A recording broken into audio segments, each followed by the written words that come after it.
bonsoir à tous. On se retrouve pour une nouvelle vidéo. J'espère que vous allez bien déjà. Donc ce soir, ce n'est pas pour une lecture chuchotée. Je vais chuchoter.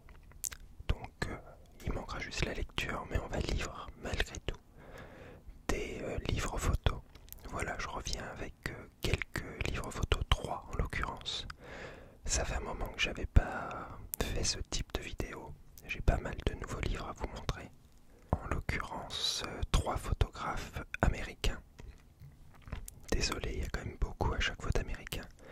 Je vous promets que pour la prochaine fois, il y aura des Européens, des Australiens, des Français même. Enfin, j'ai plusieurs vidéos que je vais faire, j'ai pas mal de livres à vous présenter. Et donc, aujourd'hui, on va être sur 3 Américains que je vais vous présenter comme on avait fait la dernière fois. Je vais filmer avec mon téléphone portable en fait, par au-dessus pour vous montrer vraiment les images, parce que la toute première fois je vous avais montré les livres et c'était pas super pratique et c'était, je pense, pas super lisible pour vous, et pour moi c'était vraiment pas commode. Donc voilà. Et d'ailleurs, tant que je vous ai, tant que j'ai votre attention, on est encore dans la part des 3-4 premières minutes, je peux me permettre, si les vidéos vous plaisent, n'hésitez pas à commenter, à liker et à vous abonner aussi. Ça fait extrêmement plaisir pour la créatrice de contenu qui est Maman Écureuil, et pour moi en fait qui vient faire ces vidéos. Ça me fait plaisir de les faire pour vous, et ça me fait plaisir en fait de voir que des gens s'abonnent parce qu'ils apprécient ce type de contenu. Ça m'encourage à en faire d'autres. Et je vois que sur la chaîne, dans les stats, il y a sur les 100% des personnes qui regardent les vidéos, une trentaine en fait seulement qui sont abonnés, donc je trouve ça un peu dommage. Si ça vous plaît, n'hésitez pas, ça vous coûte rien, pour le coup c'est bien ça qui est cool sur YouTube, c'est que c'est un soutien qui est totalement gratuit, et ça fait plaisir aux créateurs de contenu, donc n'hésitez pas. Voilà, donc en ce qui concerne les 3 livres que je vais vous présenter ce soir, je vais commencer par une rétrospective d'un photographe américain qui s'appelle Joel Meyerowitz. C'est un pavé énorme.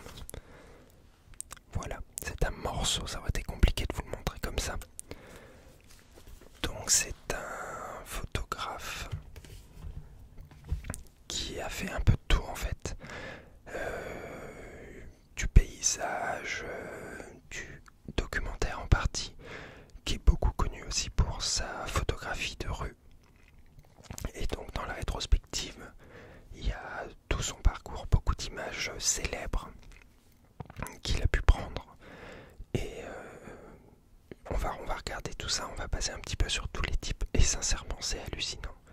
Il a des images cultes, que ce soit en photographie de rue ou en paysage.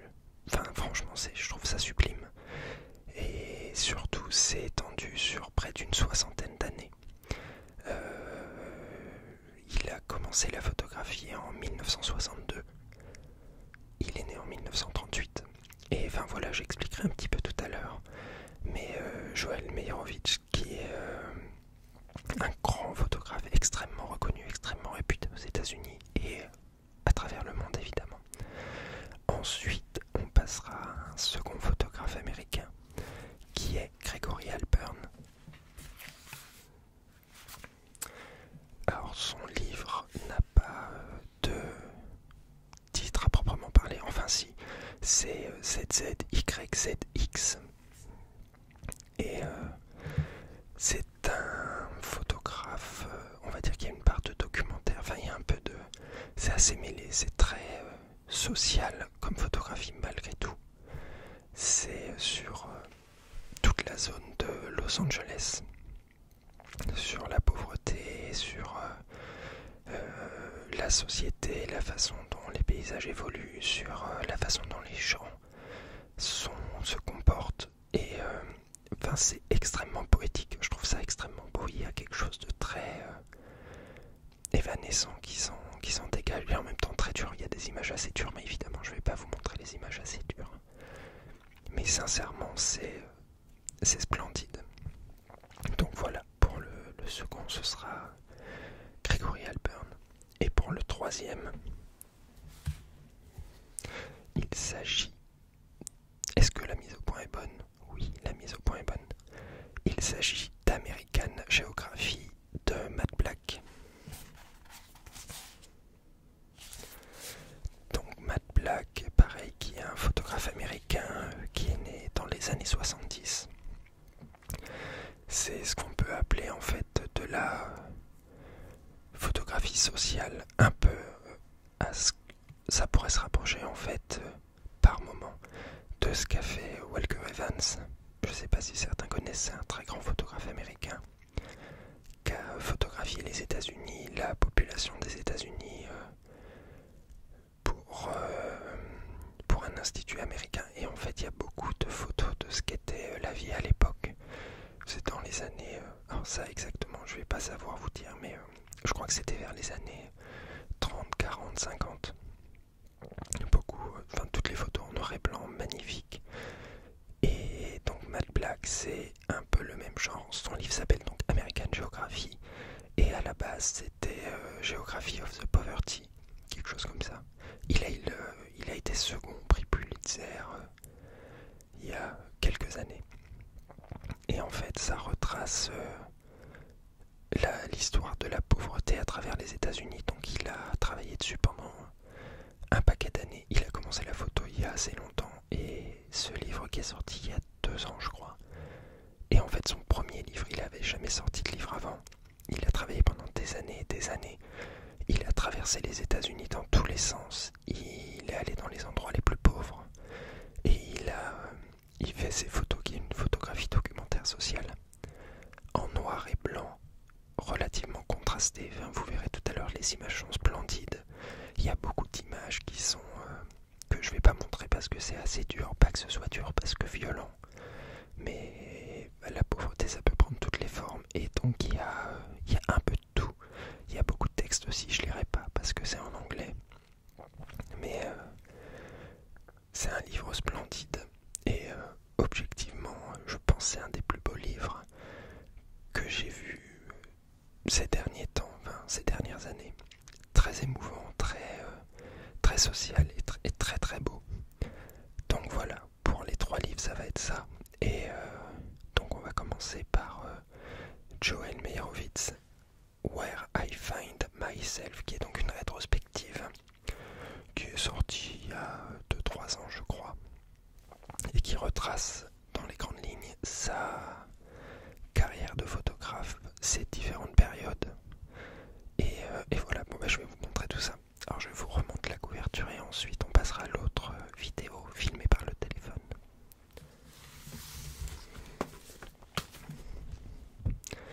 Joel Meyerowitz, Where I Find Myself.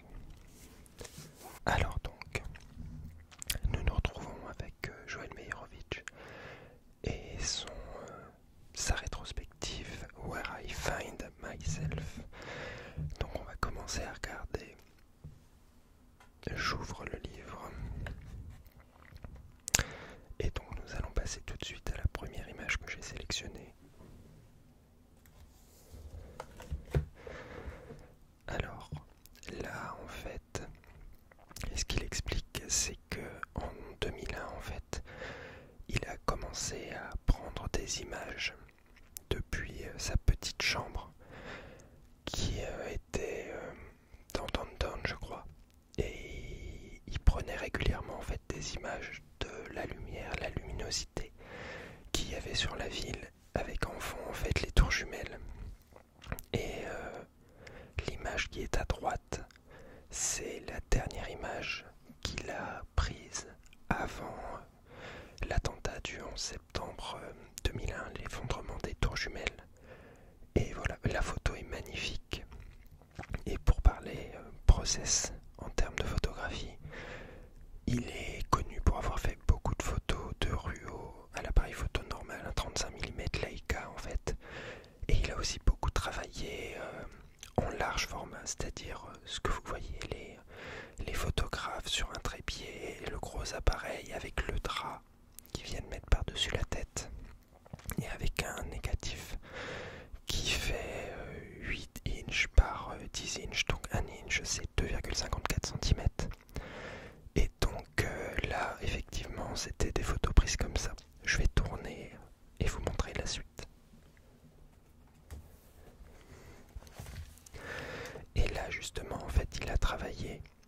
après le 11 septembre, sur ce qui s'est passé, sur comment les gens travaillaient au sein des gravats en fait des deux tours jumelles. Donc il a fait un livre qui s'appelle Aftermath, qui est sur l'effondrement et la renaissance de ce lieu qu'est Ground Zero. Et c'est extrêmement intéressant et toujours pareil, c'est au large format, il faut prendre son temps, les photos prennent beaucoup de temps à se composer et c'est très long et ça permet de faire des images assez sublimes avec énormément de détails. Donc voilà, toujours pareil, c'est un travailleur au pied des tours, soit c'est à l'aube, soit c'est au coucher de soleil, et qui est en train en fait de ramasser des éléments au sol. Alors ensuite nous passons à ce magnifique paysage de Toscane. En fait, à savoir que Joel Meyerowitz est américain, new-yorkais précisément. Il est né en 1938 et il a commencé la photo en 1962. La photo, il a commencé par la photo de rue. Il était très fan d'Henri Cartier-Bresson, Robert Frank, Eugène Hachette aussi, qui est français. Et il a là actuellement, il vit en Toscane, je ne sais pas s'il y est encore, mais pendant longtemps, il prenait des paysages, faisait des natures mortes, et donc voilà un magnifique paysage de Toscane.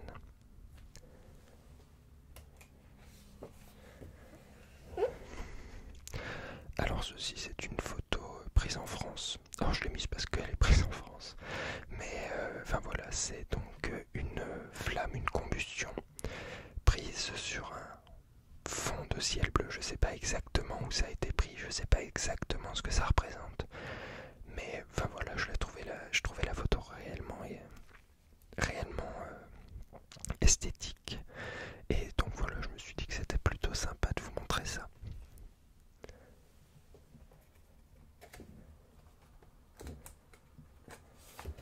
Alors ensuite on passe, alors voilà, il a travaillé dans deux villes, dans des projets particuliers. Il a travaillé à New York City, où il a fait des portraits de la ville, en fait on pourrait appeler ça comme ça, des paysages urbains, avec toujours l'Empire State Building dans la photographie. Et c'est assez marrant parce qu'il y a énormément de points de vue différents, mais il a fait tout un projet autour de ça. Il y a toujours l'Empire State Building.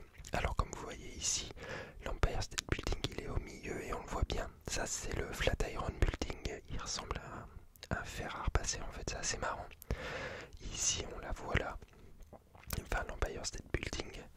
Je sais pas si j'ai mis d'autres images, mais je crois qu'après on passe à l'Arche. Et voilà, donc là c'est à Saint-Louis dans le Missouri, il y a l'Arche en fait qui est également un monument qui est au-dessus de tous les monuments de la ville, et donc il l'a intégré à toutes les images. Je pense que là j'ai mis plusieurs images parce que je trouve ça assez marrant. Donc là vous voyez l'Arche de Saint-Louis.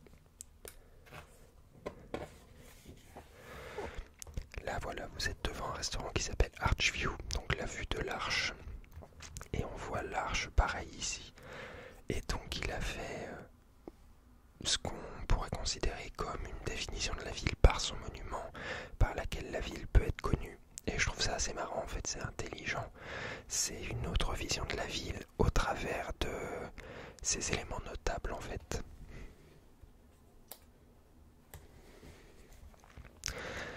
Alors après, il a fait pas mal de portraits, il y a des portraits réellement magnifiques.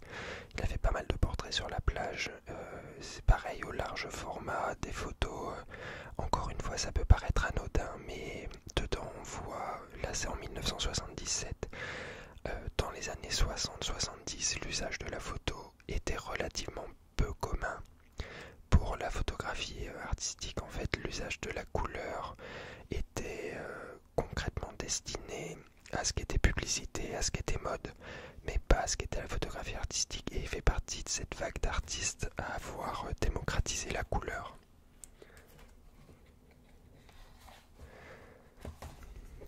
Alors là, on est sur des panoramas en trois parties, et c'est assez marrant parce que quand on prend le temps de regarder, de prime abord, on se dit bon bah c'est une photo au format panoramique, rien de original, sauf qu'en fait non. Là par exemple vous avez ces trois personnages qui sont aussi ici et qui sont aussi ici. Pareil ici vous avez les personnages là, la maman avec son bébé, le monsieur ici. Et en fait tout ça c'est fait à l'argentique, c'est-à-dire que c'est fait directement dans l'appareil. Il a pris trois images qu'il a mis sur le même négatif en fait, et c'est d'une part une belle prouesse et d'autre part très intelligemment fait en fait de voir dans une sorte de temps long, alors qu'il n'y a pas un temps long sur la plage, mais de voir ce travail sur les images, la vie sur la plage.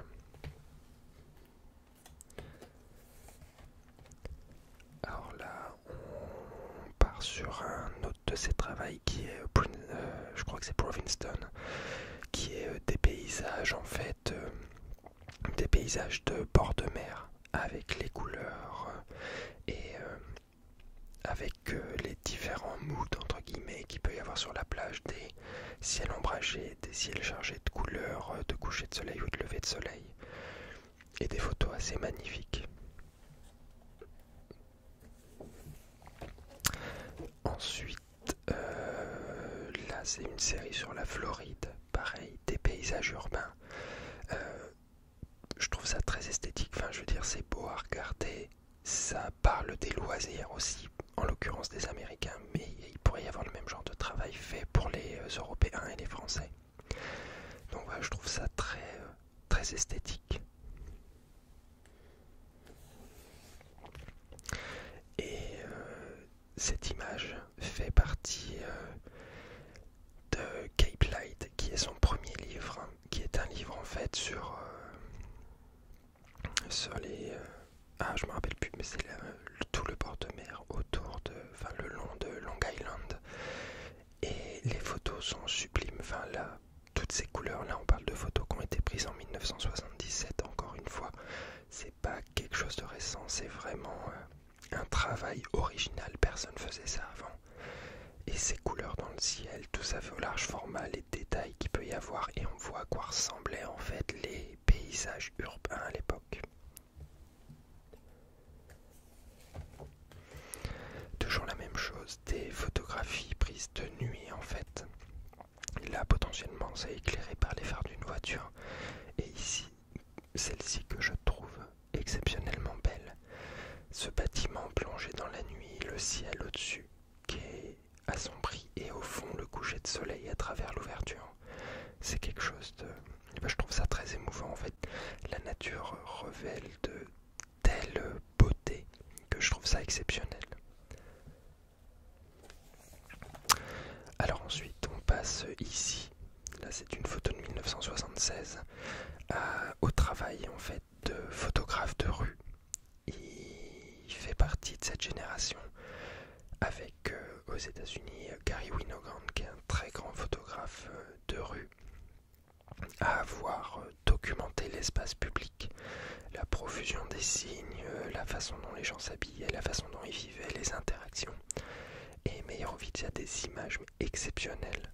Je vais vous montrer ça.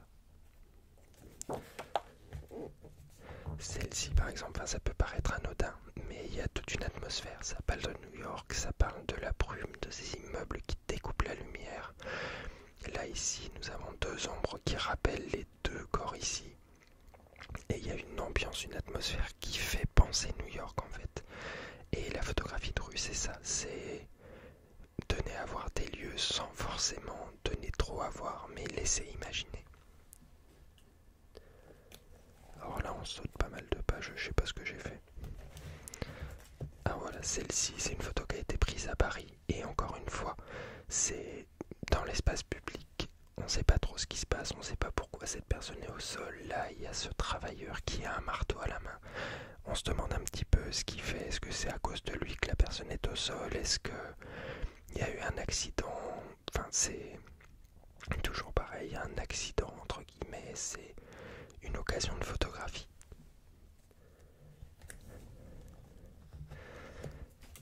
Là pareil, encore de la photographie de rue à New York, là on est en 1965. Donc 1965, c'est quand même il y a 60 ans. Il y a 60 ans, des gens qui prenaient des photos dans la rue en couleur, il n'y en avait pas, il y en avait très très peu, c'était extrêmement rare, c'était peu courant. Les gens étaient assez peu regardants sur leur image, je veux dire, il n'y avait pas de smartphone, il n'y avait pas trop de débat autour de l'exploitation de l'image des autres. Et encore une fois, c'est un testament de ce qu'était la vie, de comment les gens étaient. Attendez, j'en ai loupé une, voilà. Ça c'est au début. Il a commencé par faire du noir et blanc, et en noir et blanc il a des photographies que je trouve magistrales. Celle-ci en l'occurrence. Encore une fois, la photographie de rue, ça peut être aussi jouer avec les coïncidences, jouer avec un peu d'humour, à faire passer dans les images, faire passer des messages à travers d'autres messages. Et là il y a ça, ce sous-titre de film, ou le titre d'un film je crois, Kiss Me Stupid, avec en dessous ce couple qui s'embrasse, et c'est beau, c'est poétique. Ça parle pour nous, à 60 ans de distance, d'une époque avec ses cinémas, tout ça. Et en même temps, ça a quelque chose d'intemporel. Il y a l'amour, il y a cette phrase Kiss Me Stupid. C'est beau. Ensuite, il a une période où il cherchait à savoir, à définir ce qui irait le mieux en fait pour documenter. Si c'était la couleur ou le noir et blanc, il a commencé par le noir et blanc de 1962 à 1965. Et en fait, à partir de 63-64, il a commencé à faire toujours dans la rue, de toujours se balader avec 2 appareils photo pour voir a posteriori, parce qu'il fallait développer les pellicules, regarder et trier, et pour voir a posteriori ce qui lui convenait le mieux. Et donc il faisait toujours les images par 2, une fois avec un appareil en couleur, une fois avec un appareil chargé en noir et blanc. Et là par exemple, pareil, donc sensiblement la même scène, il a dû se passer quelques secondes entre les deux, et je trouve que la photographie en couleur est clairement plus percutante, plus impactante. Donc voilà. Pareil ici, on perd énormément d'informations sur le noir et blanc. Ici, il y a ces 2 personnes afro-américaines en 1968 dans le Bronx, et les robes de couleur, ça rajoute, ça fait vivre l'image, ça fait vivre la scène, ça raconte plus de choses que celle-ci, où vous voyez les couleurs deviennent quasi blanches de par le traitement noir et blanc, enfin le traitement de la pellicule noir et blanc. Ici, là pareil, 1963, cette personne, c'est aussi ça la photographie de rue, relater des situations, cette personne blanche, cette personne afro-américaine, et en 1963 la situation était beaucoup moins simple pour les personnes afro-américaines, ce qui est toujours pas simple aux États-Unis, il y a toujours des complications, mais là en l'occurrence 1963, la société était totalement différente, et voir cette situation en image, je trouve ça instructif en fait.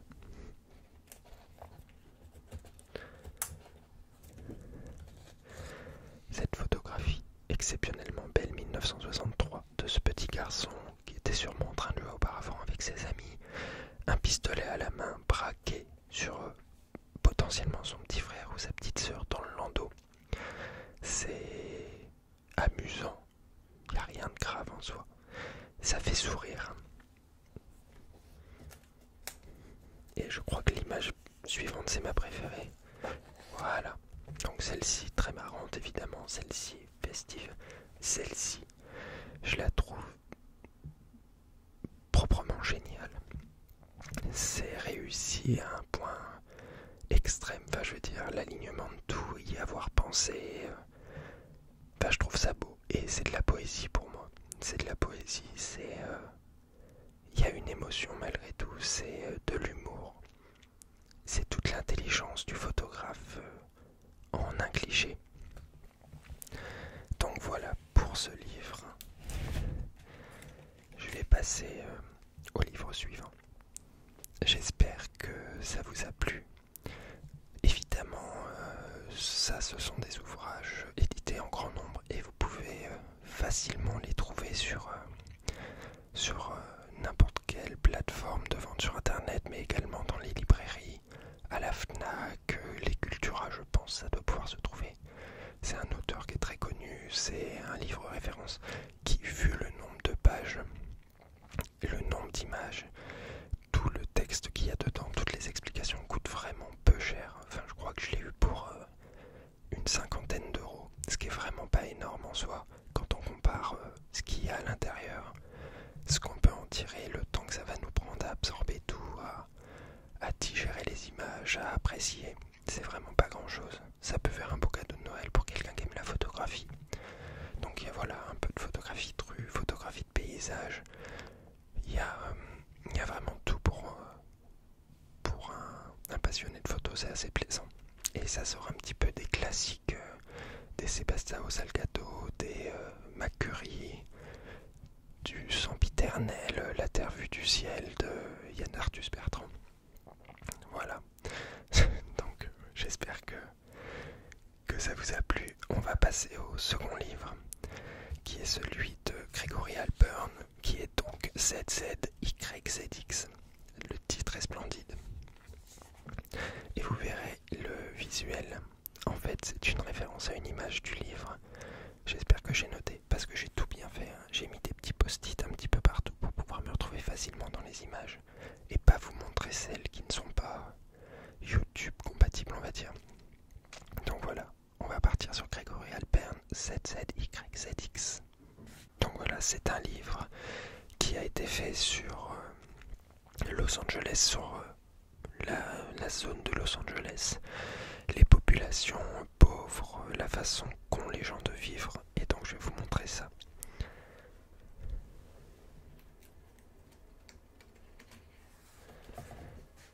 Donc ça commence par des paysages, un cactus, je sais pas exactement quel type d'arbre c'est, mais c'est un cactus qui a brûlé. L'image en fait, la symbolique, c'est le cactus qui a brûlé et qui est en train en fait de renaître.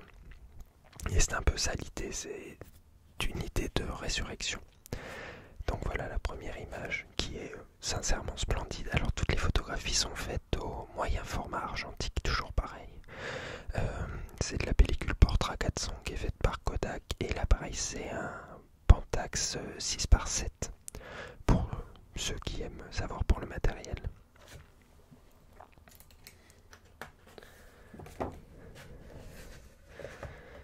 Ensuite nous avons cette image d'un cheval, toujours pareil. Il y a ces couleurs, enfin je trouve ça extrêmement esthétique, ces couleurs, ce cheval blanc dans la nature, ce ciel bleu, ces nuages qui se confondent avec le pelage du cheval. En fait il y a quelque chose de très doux, c'est le propos est sensiblement... le propos est sensible, il est critique vis-à-vis de la société, mais les images, il y a une narration, il y a toujours une narration dans les livres, mais les images sont belles. Je ne vais pas m'en sortir.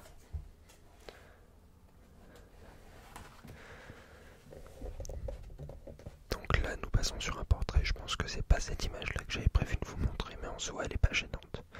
C'est un portrait d'une personne, et vous voyez à côté, c'est potentiellement le lieu où elle habite, où elle passe son temps, à l'extérieur de la ville, sur une petite hauteur, un peu entre les arbres, un peu cachée. Et je pense que l'image que je voulais vous montrer sur la page précédente, oui, c'est bien ça. Donc il s'agissait encore d'un paysage. Les voitures qui sont sur une petite route, le long d'une route principale, je pense.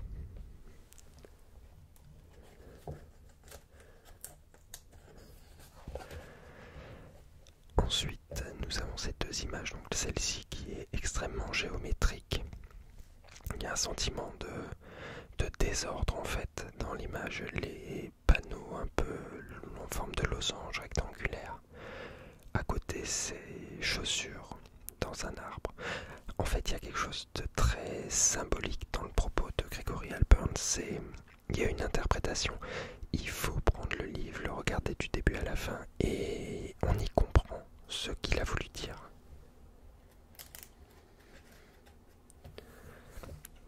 Évidemment, je ne vais pas vous montrer tout le livre parce que ce serait beaucoup trop long. Mais là, celle-ci, par exemple, encore une fois, ces couleurs, cette personne de dos avec cette coupe de cheveux, cette partie violette qui fait référence à d'autres images où il y a des parties violettes, ces petites vaguelettes, c'est très esthétique.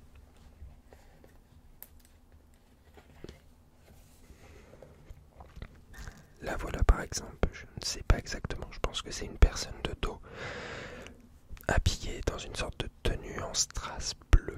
Enfin c'est assez intriguant, on ne sait pas trop de quoi il s'agit, on ne sait pas ce que ça dit de la personne, ce que ça dit, et peut-être potentiellement c'est même pas une personne en fait, on ne sait pas trop. Mais c'est intriguant en fait, et c'est le propos aussi de l'auteur.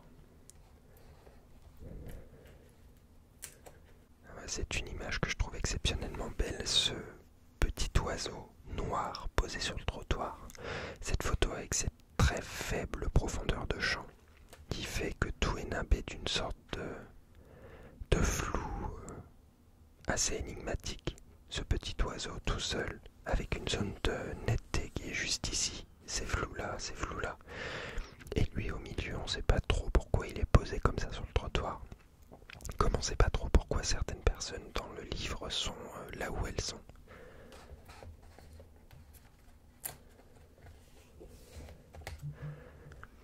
Ce portrait d'une jeune fille pareille, on n'a pas de contexte. À côté, il y a une résidence, enfin un immeuble. Peut-être qu'elle habite là, on ne sait pas trop. Elle est recouverte d'eau, elle a dû jouer avec de l'eau ou sortir d'une baignade ou je sais pas quoi.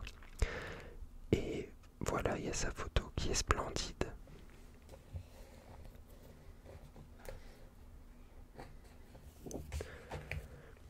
Cette pareidolie, un peu effrayante, je l'avoue.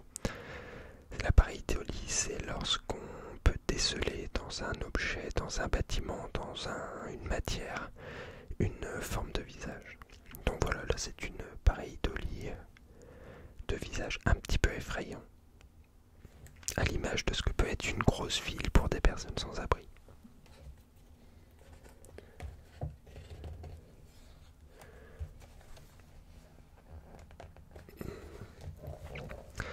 Là, nous avons un bâtiment avant et après.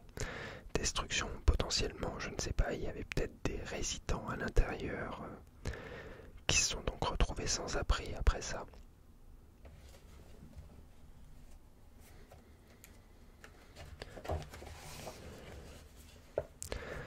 Alors c'est une photo des incendies à Los Angeles de nuit et on voit autour en fait le fait que la photo a été prise en pause longue, donc pendant peut-être un quart d'heure, 20 minutes, le mouvement de la voûte céleste avec les étoiles qui se déplacent autour de l'étoile polaire en fait. Enfin les étoiles se déplacent, c'est la Terre qui tourne hein, évidemment, on n'est pas... Mais enfin voilà cette photo avec les nappes nuageuses qui est magnifiquement esthétique aussi. Je répète beaucoup esthétique, je sais, mais bon, m'en excuserai.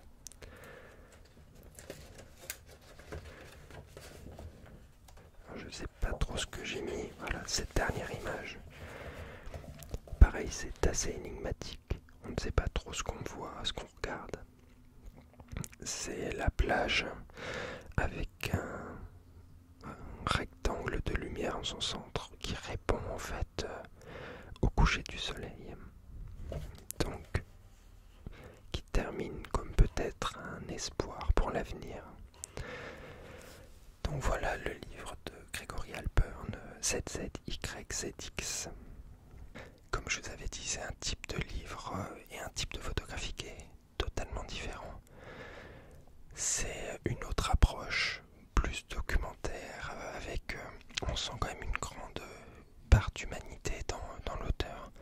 Il y a des photos qui peuvent être tristes, il y a une sorte de désespoir un petit peu, et en même temps il y a une sorte de poésie en fait. Donc voilà, c'est quand même extrêmement beau. C'est un livre qui n'est plus disponible, je crois. Moi je l'ai eu, je crois que c'est la seconde édition. Je l'ai payé à un prix correct, une cinquantaine d'euros. C'est à peu près les tarifs en général des livres photos. Enfin, ça tourne autour de ces prix-là pour des livres chez des grands éditeurs. Mais je crois qu'il a été relativement rapidement épuisé. Enfin, il était très recherché et depuis, j'en avais vu un moment qui passait à 300-400 euros. Enfin, ça n'a aucun sens. J'ai potentiellement quelque chose qui se vend bien, refaites-le, réimprimez-le, sera quand même beaucoup plus simple qu'alimenter le marché noir. Donc voilà pour Gregory Halpern, ZZYZX. Et maintenant, on va passer donc à American Geography de Matt Black.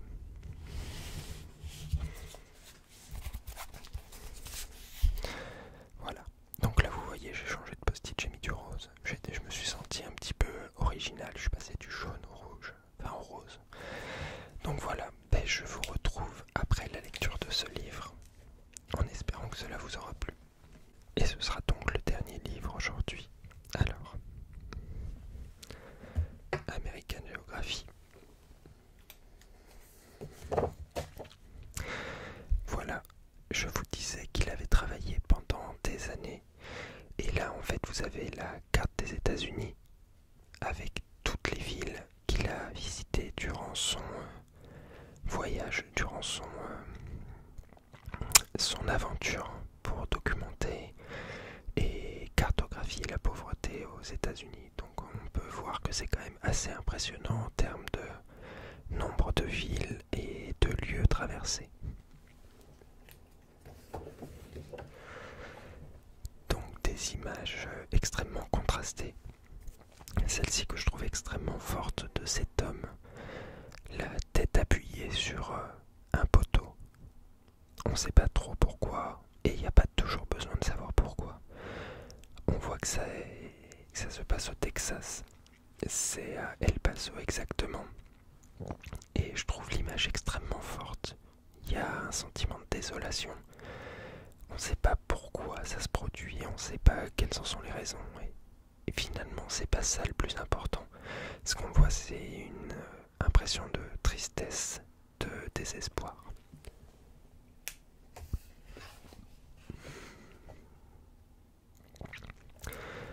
Donc pareil, ces deux images, je trouve que d'un point de vue graphique, c'est toujours extrêmement bien construit. Visuellement, c'est fort, c'est percutant. Là, nous avons ces rangées d'oiseaux à Tulare, en Californie. Tulare, je sais pas trop.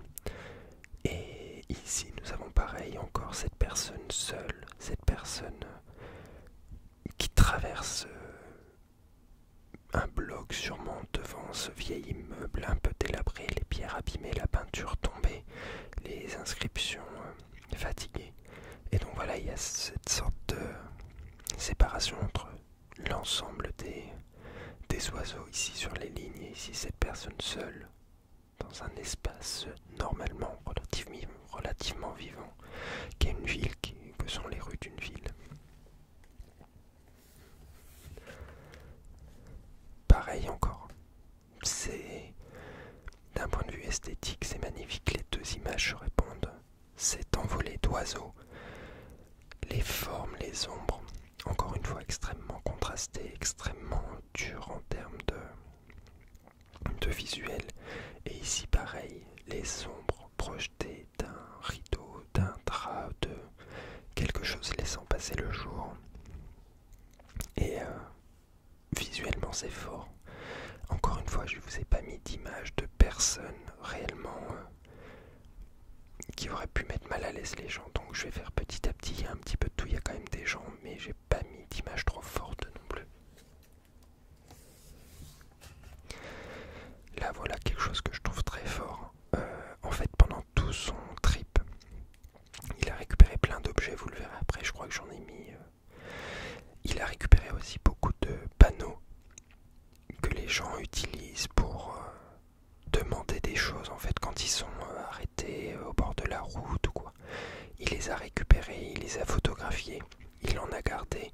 Il a fait toute une collection pour justement montrer l'étendue de ce que peut être la détresse, de ce que peuvent être les demandes des gens, du rapport qu'il peut y avoir à Dieu aussi, parce que malgré tout ça parle beaucoup de Dieu. Il y en a qui demandent de l'argent, il y en a qui demandent une nuit à l'hôtel. Et je trouve ça assez impressionnant en fait de regrouper autant de choses. Ça parle autant que des photographies. Ça sert le propos et c'est extrêmement bien pensé. nous avons cette photo dans le Mississippi de cette personne afro-américaine dans sa cuisine avec les poêles au mur, et on voit que c'est quand même très rustique comme intérieur, que c'est très dur. Ça paraît, les poêles du moins paraissent sales, paraissent abîmés par les années, et enfin voilà, c'est quand même assez particulier.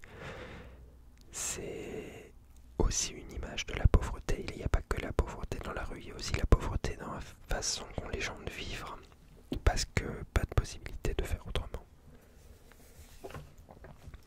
Là, cette image est purement esthétique. Ce monsieur ou cette dame en vélo derrière ce panneau octogonal.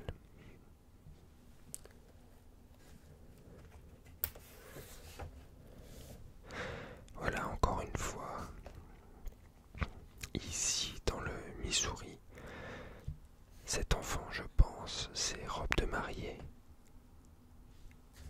Ici, ces deux personnes assises sur un banc à distance l'une de l'autre.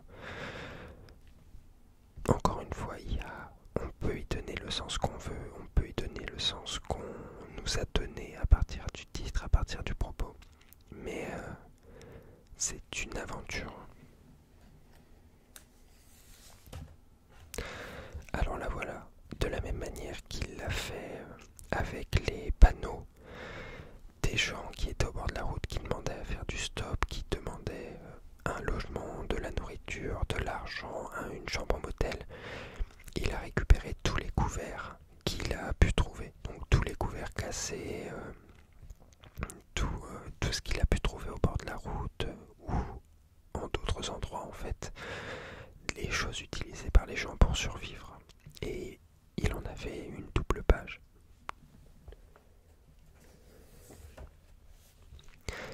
Alors voilà cette image des voies qui se croisent avec cette pluie qui tombe fortement. Pareil, les États-Unis ont aussi toute cette histoire des vagabonds en train qui traversaient les États-Unis pour trouver du travail. Enfin, je veux dire, il y a toutes les histoires de Jack Kerouac, tout ça. Et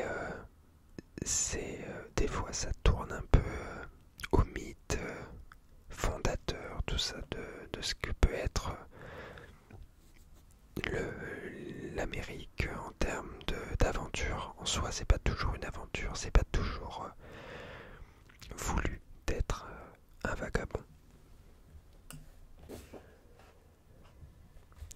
Voilà cette image que visuellement j'apprécie beaucoup encore une fois.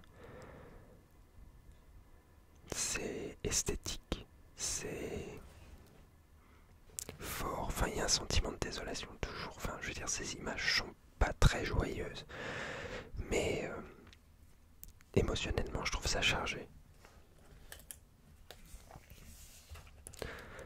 Là on est au Dakota du Sud sur un paysage enneigé qui est sublime, enfin je trouve ça très très beau. C'est ces deux cavaliers en train de traverser ces longues collines, ces longs sommets où il n'y a pas grand chose à part un petit peu de neige et des herbes mi-hautes par endroits.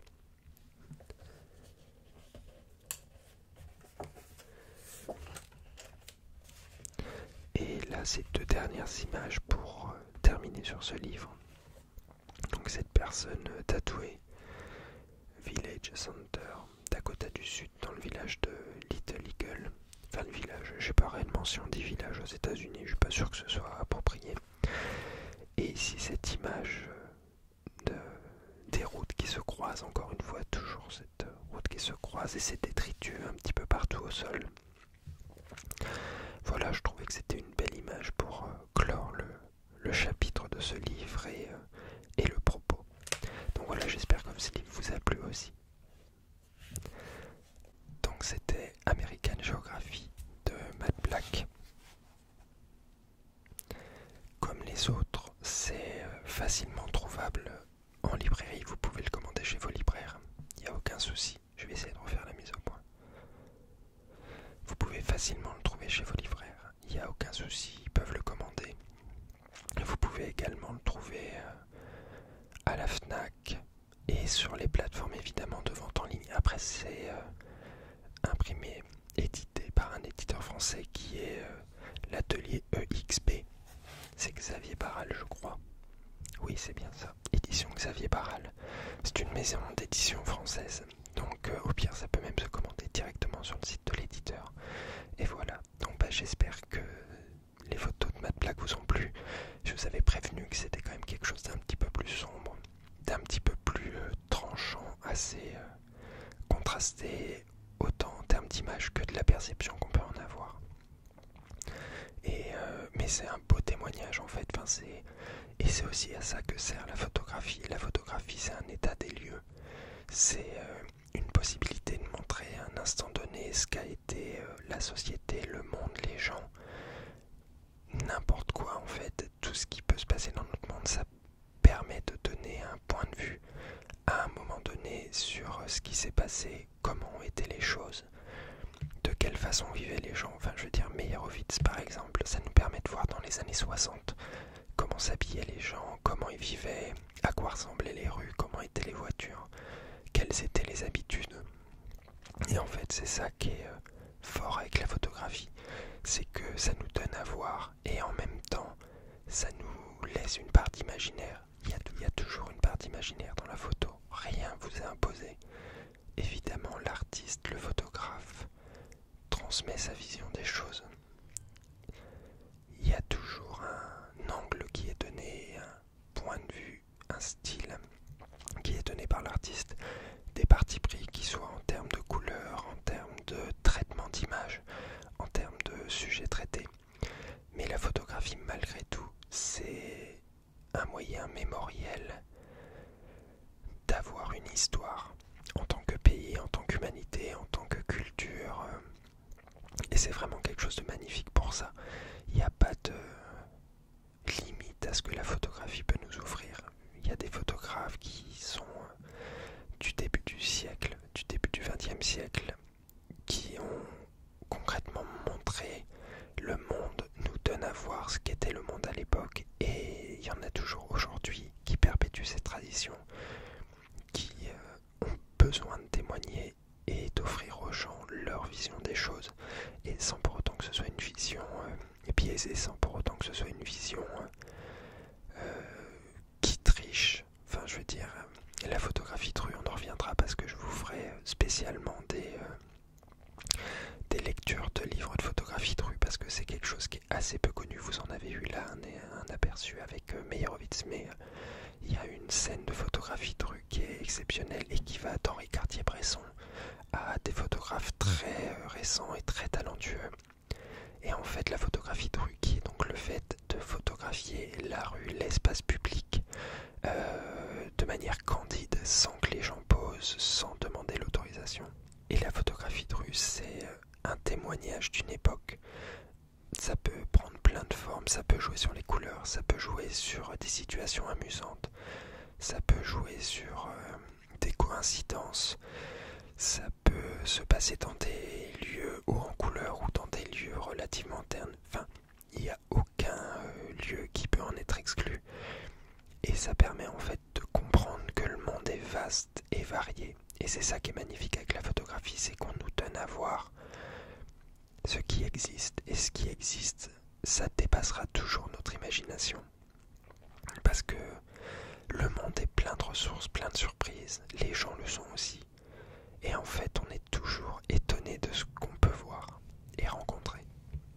Donc voilà, j'espère que cette lecture, en quelque sorte lecture chuchotée, vous aura plu, que vous avez découvert des artistes, que ça vous a potentiellement donné envie d'acquérir des livres ou de vous renseigner. Je vais tout mettre en description pour que vous puissiez retrouver les auteurs. Ils ont des Instagram, Meyerowitz à un certain âge, il a 85 ans. Donc on est moins sur Instagram pour le coup, mais je crois qu'il a quand même un Instagram où il y a des photos postées régulièrement. Mais Halpern, Matt Black sont des photographes récents, ils ont une quarantaine d'années, quoi. C'est pas vieux pour la photographie concrètement. Quand on regarde Meyerowitz qui a 85 ans, produit encore énormément de choses. 40 ans, c'est rien en photographie. Par rapport à d'autres domaines de l'art ou de la culture qui est passé un certain âge sont moins accessibles. La photographie, on peut la pratiquer toute la vie. Et donc voilà, j'espère que ça vous aura plu. j'étais heureux de partager ça avec vous, heureux de transmettre un peu de ma passion. Et je reviens très vite, je vais essayer d'en faire une bientôt sur d'autres livres que j'apprécie énormément. Donc ben voilà, je vous embrasse, je vous souhaite de passer une bonne soirée, j'espère que ça vous a détendu, ou à défaut de vous avoir détendu, que vous avez appris des choses, que ça vous a intéressé. Alors n'hésitez pas à vous abonner, à commenter, à partager, à faire tout ce que vous voulez. Et ben, je vous embrasse, je vous souhaite de passer une bonne nuit et je vous dis à très bientôt. Au revoir.